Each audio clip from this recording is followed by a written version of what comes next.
बस बच्चों, आज हम संस्कृत विषय का पठन करेंगे।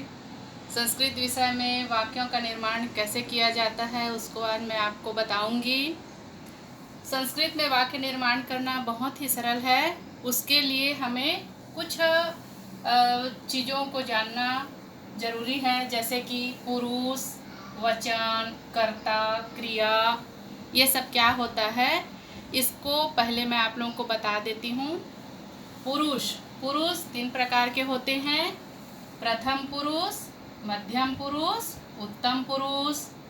प्रथम पुरुष किसे कहा जाता है? प्रथम पुरुष जो उत्तम पुरुष अर्थात मैं से दूर रहता है वो प्रथम पुरुष होता है। मध्यम पुरुष मैं अर्थात उत्तम पुरुष के समक्ष होता है, पास होता है, जिससे हम उसको देख करके छू करके बात कर सकते हैं, वो मध्यम पुरुष होता है। और उत्तम पुरुष मैं होता है, स्वयं होता है, अहम मैं होता है। प्रथम पुरुष उसी प्रकार अब वचन को जानेंगे। संस्कृत में वचन 3 प्रकार के होते हैं। एक वचन, द्विवचन, बहुवचन। एक वचन एक वस्तु का बोध कराता है, द्विवचन 2 वस्तुओं का बोध कराता है और बहुवचन अन्य वस्तुओं का, अनेक वस्तुओं का बोध कराता है। अब हम कर्ता को देखेंगे। प्रथम पुरुष का कर्ता सह वह होता है, तौ वे दो, ते वे सब।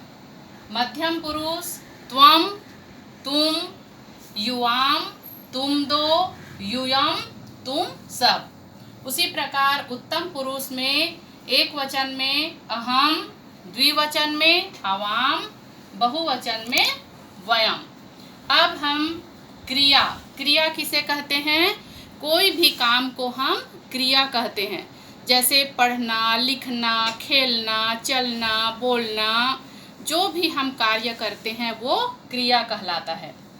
क्रिया में हम यहाँ पर वर्तमान काल के जो संस्कृत में लट लकार कहा जाता है, पठ धातु को लिए हैं। धातु माने क्रिया ही होता है। संस्कृत में क्रिया को धातु कहा जाता है। अब हम देखते हैं पठ धातु एक वचन, द्विवचन, बहुवचन और तीनों पुरुषों में किस प्रकार चलते हैं। प्रथम पुरुष में पठ धातु एक वचन में पठति, द्विवचन में पठतः, बहुवचन में पठन्ति। मध्यम पुरुष पठसि, द्विवचन पठथः, बहुवचन पठत।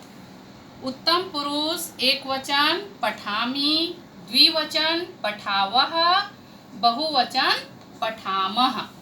अब हम वाक्य का निर्माण हम कैसे करते हैं।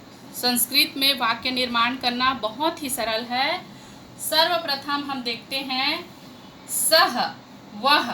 जैसे कि हम यहाँ पर उदाहरण, जैसे कि यहाँ पे लिखा है वह पढ़ता है।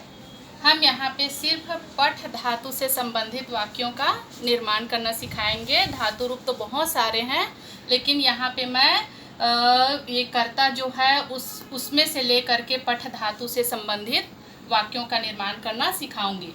वह कहाँ पे है? वह माने क्या होता है? सह। संस्कृत में वह को सह कहते हैं। ये क्या है? कर्ता है और ये क्रिया है। क्रिया पढ़ता है।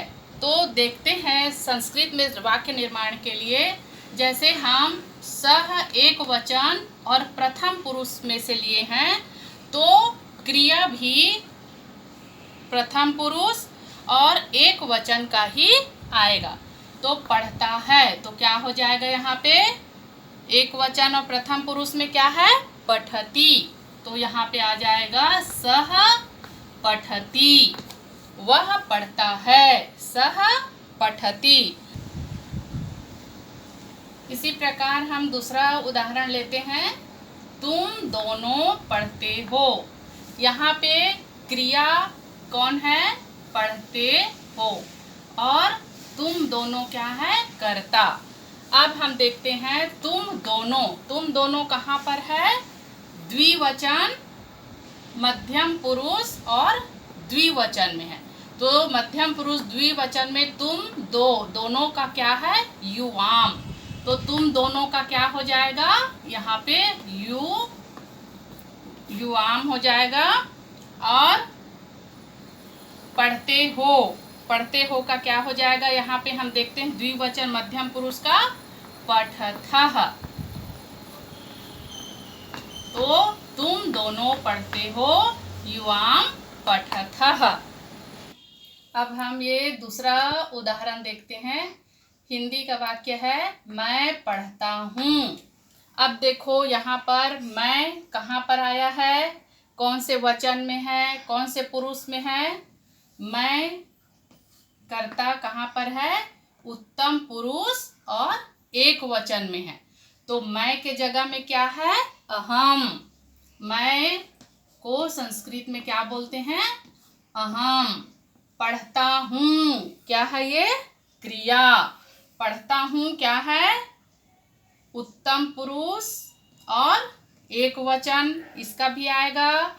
जहाँ जिस क्रिया में जो करता रहता है एक वचन और उत्तम पुरुष, उसी एक वचन और उत्तम पुरुष को ही हम लेते हैं। तो यहाँ पर हो जाएगा पढ़ता हूँ का पठामि, अहम पठामि। अब देखिए इसमें पठामि कैसे आया? क्योंकि हम कर्ता में एक वचन और उत्तम पुरुष लिए हैं, इसीलिए यहाँ पर एक वचन और उत्तम पुरुष में पठामि शब्द है, इसलिए यहाँ पे पठामि आएगा। मैं पढ़ता हूँ, अहम पठामि। इसी तरह से आप घर में छोटे छोटे वाक्यों का आप निर्माण करेंगे, धातु रूप लेंगे और कर्ता लेंगे, प्रथम पुरुष, मध्यम पुरुष, उत्तम पुरुष, एक वचन, द्विवचन, बहुवचन, और छोटे छोटे वाक्यों का आप निर्माण करके देखेंगे। मैं अगली बार अभी सिर्फ वर्तमान का लट लकार धातु रूप को बताई हूँ। इसमें बाद में मैं लंग लकार भूतकाल और लिट लकार भविष्यकाल से कैसे वाक्यों का निर्माण किया जाता है उसको मैं आगे बताऊंगी। धन्यवाद।